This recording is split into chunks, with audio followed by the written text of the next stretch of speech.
Hello दोस्तों, कैसे हैं आप सभी। दोस्तों आज के इस वीडियो में मैं आपको ईवीएस के टॉप क्वेश्चंस का एक और मॉक टेस्ट करवाने वाला हूं। इस मॉक टेस्ट के अंदर दोस्तों आपके ऐसे क्वेश्चन हैं जो आपके एनसीईआरटी से रिलेटेड हैं और सीटेट एग्ज़ाम के लिए मोस्ट इम्पॉर्टेंट हैं। नए पैटर्न वाले क्वेश्चन भी इसमें मैंने शामिल किए हैं। तो शुरू करते हैं आज का ये मॉक टेस्ट। रेडी हैं आप? पहला क्वेश्चन आपके सामने है। क्वेश्चन दोस्तों आपका सीटेट 2023 के अंदर आया कि हाथियों के विषय में वह कथन चुनिए जो सही नहीं है। हूबहू यही क्वेश्चन था। तो दोस्तों एलिफेंट वाला टॉपिक भी मैंने कराया है, इसके बारे में देखना है कौन सा कथन सही नहीं है। एक कहता है स्टेटमेंट हथिनियाँ झुंडों में रहती हैं, तो बिल्कुल बात सही है। हाथी दोस्तों, हथिनियाँ जो होती है एक झुंड के अंदर रहती हैं। एक झुंड होता है जिसमें 10 से 12 हथिनियाँ और उनके बच्चे शामिल होते हैं। इसमें आपका मेल हाथी नहीं होता है, सिर्फ हथिनियाँ और बच्चों में मेल फीमेल हो सकते हैं। तो ए स्टेटमेंट सही है। बी कहता है एक झुंड में 20 से 25 हथिनियाँ और उनके बच्चे होते हैं। क्या ये बात सही है? तो मैंने अभी आपसे कहा 10 से 12 हथिनियाँ और उनके बच्चे झुंड में होते हैं। तो यहाँ पर दोस्तों बी स्टेटमेंट रॉन्ग हो जाएगा। अगला सी कह रहा है कि हाथी 14-15 वर्ष की आयु तक ही झुंड में रहते हैं। बिल्कुल आपका स्टेटमेंट सही है। हाथी दोस्तों 14-15 साल तक ही झुंड के अंदर रहते हैं और फिर जब वो बड़े हो जाते हैं बच्चे तो झुंड को छोड़कर दूसरी जगह पर अलग अलग रहने लगते हैं। डी कह रहा है तो सी स्टेटमेंट सही है, ए सही है। डी कह रहा है 15 वर्ष से अधिक आयु के हाथी झुंड छोड़ देते हैं और अकेले रहते हैं। ये भी बात बिल्कुल आपकी सही है। इसी का एक्सप्लेनेशन आपका है। तो यहाँ ए सी डी सही है। असत्य कथन आपको चुनना था जो सही नहीं था, वो आपका बी हो जाएगा, क्योंकि पूछा असत्य है, यानी असत्य आपसे निगेटिव पूछा है तो निगेटिव वाला ही आपका आंसर हो जाएगा। अगला बढ़े और अगला क्वेश्चन लेंगे आज के इस मॉक टेस्ट का। शानदार क्वेश्चन है दोस्तों, निम्नलिखित में से कौन सी विशेषता साइबेरियन सारस की नहीं है? ए स्टेटमेंट कहता है वे शीत जलवायु से प्रवास करते हैं। बिल्कुल सही बात यहाँ पर लिखी गई है। शीत जलवायु से साइबेरियन सारस जो होता है वो प्रवास करता है। बी कहता है वे गर्म स्थानों पर प्रजनन करते हैं, यानी रिप्रोडक्शन के लिए गर्म स्थान ढूंढते हैं। बिल्कुल बात सही है। सी कहता है वे अपने आवासों में अलग से अकेले रहते हैं। क्या ये स्टेटमेंट सही है? तो दोस्तों यहाँ पर आपको पता होना चाहिए कि साइबेरियन सारस अकेले नहीं रहता है, ये आपके झुंड के अंदर रहते हैं जिसमें 100, 500, 1000 आपके सारस होंगे। अकेले नहीं रहता है, तो यहाँ पर ये स्टेटमेंट आपका रॉन्ग हो जाएगा। डी कहता है वे गंभीर रूप से खतरे में हैं और उनकी संख्या बहुत कम हो रही है। ये स्टेटमेंट आपका बिल्कुल सही है। साइबेरियन सारस जो है ये आपके खतरे में है और इनकी संख्या भी कम ही हो रही है। ठीक है, तो यहाँ पर आपका सी ऑप्शन सही हो जाएगा। अगला बढ़ेंगे और अगला क्वेश्चन लेंगे। ये आपका 56 नंबर का दोस्तों मॉक टेस्ट है। ऑलरेडी आपका मैं 55 मॉक टेस्ट चैनल पर अपलोड कर चुका हूँ।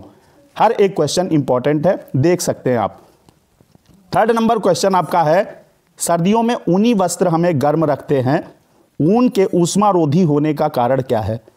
ए कहता है ए स्टेटमेंट है ऊनी रेशे आपस में कसकर जुड़े होते हैं और ठंडी हवा को गुजरने नहीं देते हैं। बी कह रहा ऊनी रेशे के बीच वायु फंसी होती है एवं वायु ऊष्मारोधी है। सी स्टेटमेंट जो है आपका कह रहा ऊनी रेशे मोटे होते हैं और बाहरी ऊष्मा को नियंत्रित करते हैं। डी कह रहा है ऊनी रेशे मोटे होते हैं और ठंडी हवा को गुजरने नहीं देते हैं। अब बताइए इसमें परफेक्ट कौन सा है? तो दोस्तों इसके अंदर जो परफेक्ट आपका ऑप्शन हो जाएगा वो ऑप्शन बी हो जाएगा। ऊनी रेशे जो होते हैं इनके बीच वायु फंसी होती है और शरीर की जो गर्मी होती है, जो अपना बॉडी हीट करती है, वो बाहर नहीं निकल पाता है, इसलिए आपके ऊनी कपड़े पहने जाते हैं। बी ऑप्शन सही हो जाएगा। अगला बढ़ेंगे। अब ऐसे क्वेश्चन है जिसमें सारे के सारे सही लगते हैं, तो इनमें से आपको बेस्ट चूज करना होता है। अगला 4 नंबर क्वेश्चन है निम्नलिखित का उचित मिलान कीजिए, मैचिंग करनी है।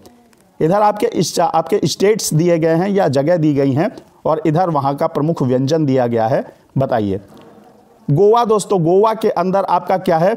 यहाँ के लोग जो होते हैं नारियल के तेल में पकी हुई मछली, समुद्री मछली खाते हैं, तो पहले के साथ आपका 4th जाएगा। ठीक है, नारियल के तेल में पकी समुद्री मछली। कश्मीर के बारे में जो आपसे पूछा जाता है, कश्मीर दोस्तों इसके अंदर सरसों के तेल में पकी मछली खाई जाती है, यानी आपका बी का 5th हो गया। केरल की बात करें तो केरल के अंदर उबला हुआ टेपियोका खाया जाता है, वो भी नारियल करी के साथ।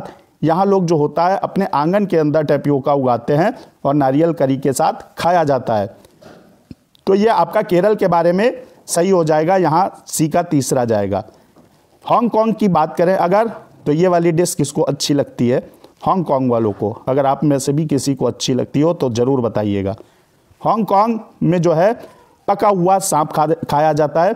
इस डिश का नाम है लिंग हू फेन, ठीक है। अगर किसी को ये डिश खानी होती है, वो आपका जाता है रेस्टोरेंट में और इस डिश का नाम लेता है लिंग हू फेन। ये डिश आपकी सांप से बनाई जाती है, तो डी का दूसरा जाएगा। डी का दूसरा देखेंगे किस में है आपका।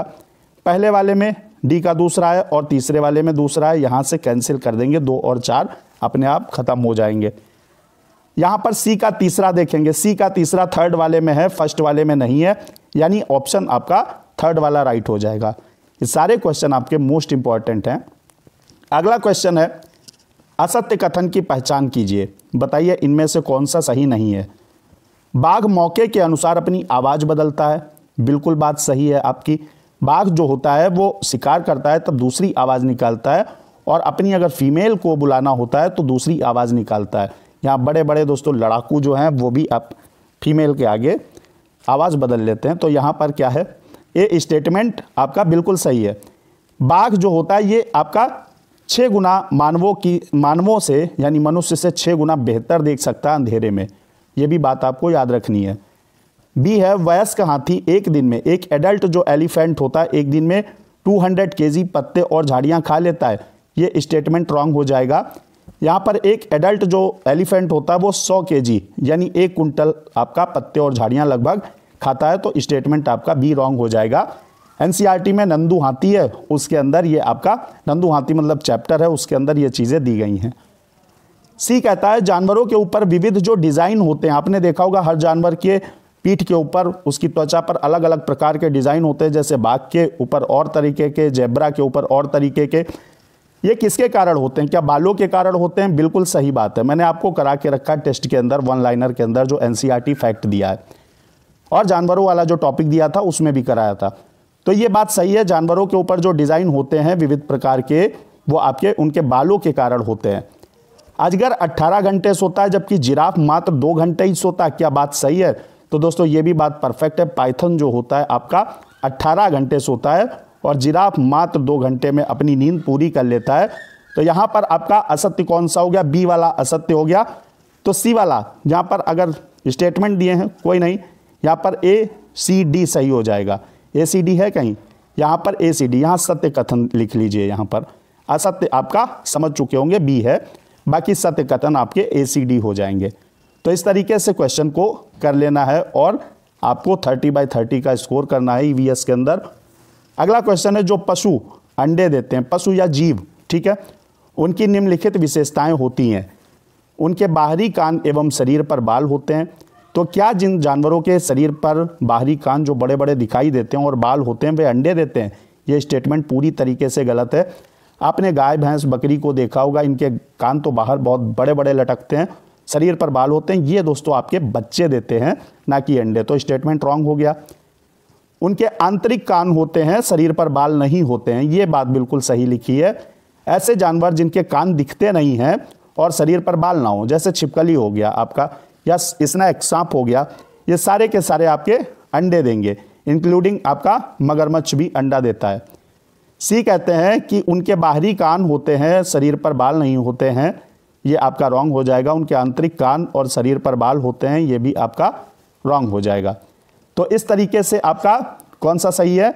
आपका सही हो जाएगा बी ऑप्शन।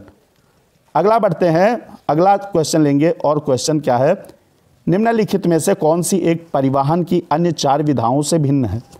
बताइए, ट्रेन, बस, जहाज, तांगा, साइकिल, रिक्शा, इनमें से डिफरेंट ऑड कौन सा है? बस, जहाज, तांगा या रिक्शा?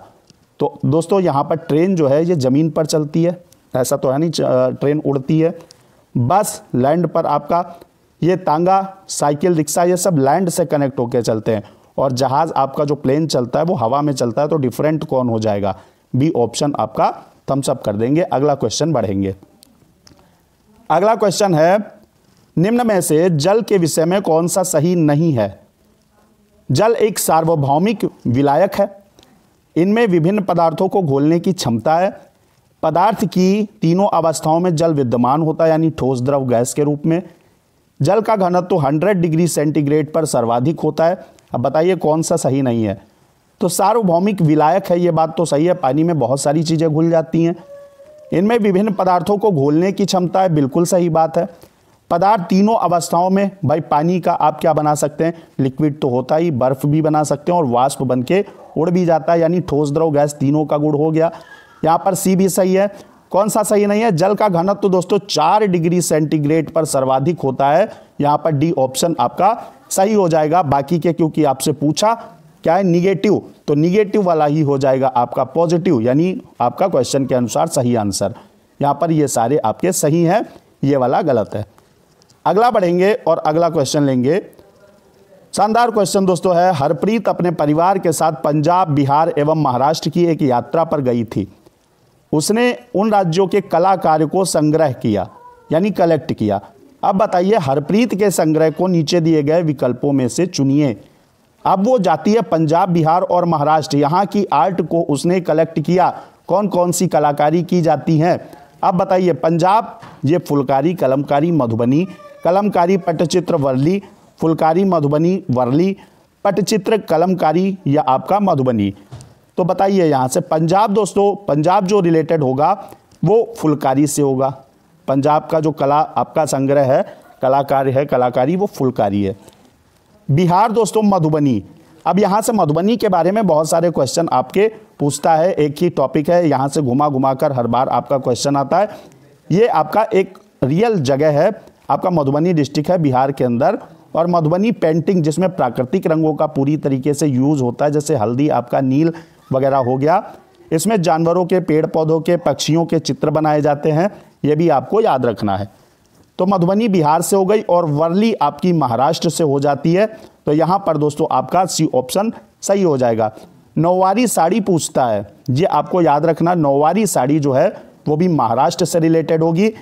एक क्वेश्चन आता है आपका नौवारी साड़ी से रिलेटेड।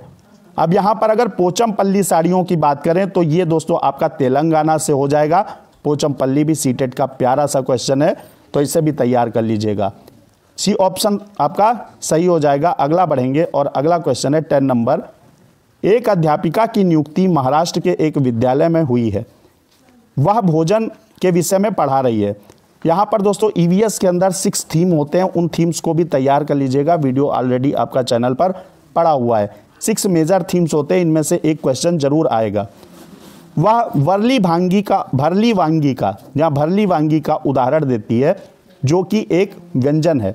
भाई भरली वांगी एक व्यंजन है, इसका वो उदाहरण देती है जब वो भोजन टॉपिक पढ़ा रही है। अब बताइए ये भरली वांगी किससे बनता है, क्या है? छोटे छोटे भरवा बैंगन से, सादे दाल से, ताजी पॉम्फ्रेट मछलियों का मलाईदार व्यंजन है, या भैया आलू गोभी तथा टमाटर की करी है। तो भरली वांगी जो है वो छोटे छोटे भरवा बैंगन से बनती है और इसे महाराष्ट्र के लोग लाइक करते हैं। ए ऑप्शन सही कर देंगे। अगला दोस्तों अगला क्वेश्चन है 11 नंबर। चैनल को सब्सक्राइब करके बेल आइकन जरूर प्रेस कर लीजिएगा, ताकि आपको time to time most important topic और आपके मॉक टेस्ट आप तक पहुंच जाएं। वीडियो को लाइक शेयर करना मत भूलिएगा। क्वेश्चन नंबर अगला देखते हैं।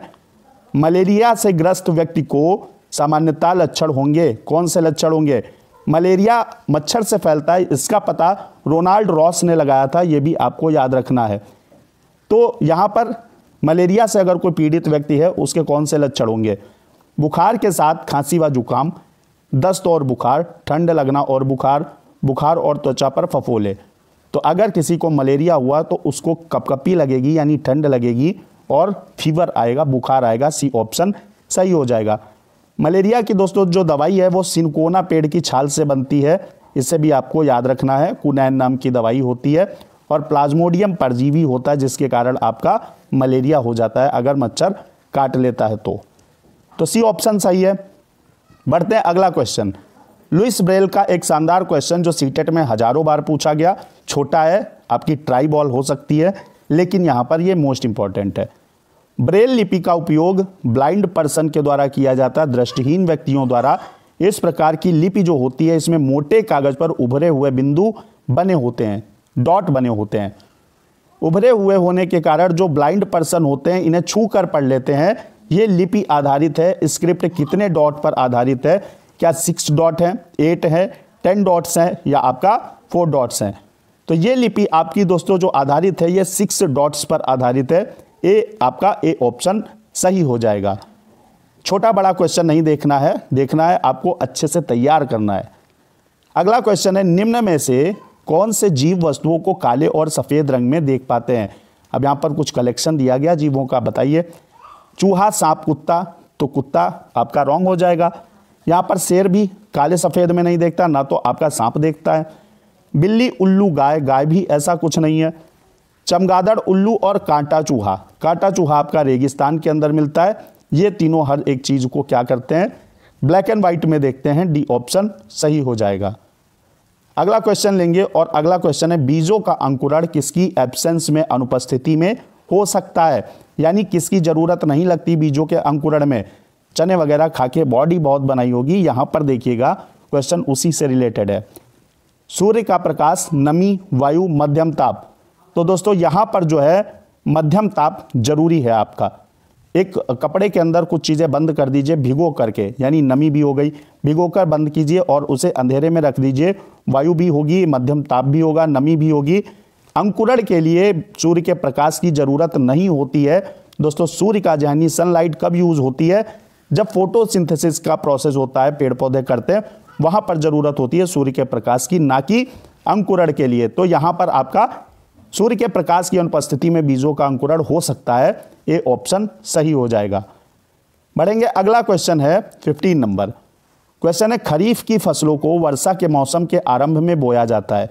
जब वर्षा आती है तब खरीफ की फसलों को बोया जाता है, इससे थोड़ा वर्षा से पहले। तथा इन्हें मानसून फसल भी कहा जाता है। इन्हें बरसाती फसल भी कहा जाता है क्योंकि इन्हें अधिक पानी की ज़रूरत होती है। निम्नलिखित में से कौन सा समूह खरीफ की फसल का उदाहरण है। इसमें से बताना है कौन सा समूह खरीफ की फसल का उदाहरण है। भाई रबी में अगर आपकी बात करें, रबी में आपके गेहूं आ जाते हैं, ठीक है।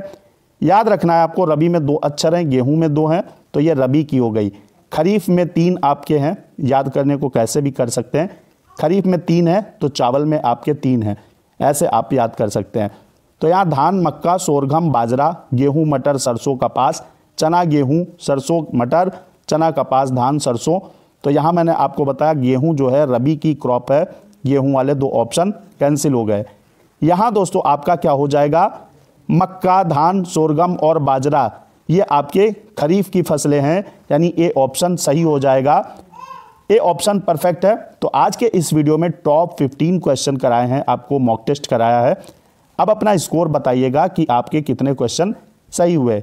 मिलते हैं अगले वीडियो में बेस्ट क्वेश्चंस के साथ एक और मॉक टेस्ट लेकर। तब तक पढ़ते रहिए, तैयारी करते रहिए 120 प्लस की। जय हिंद, वंदे मातरम।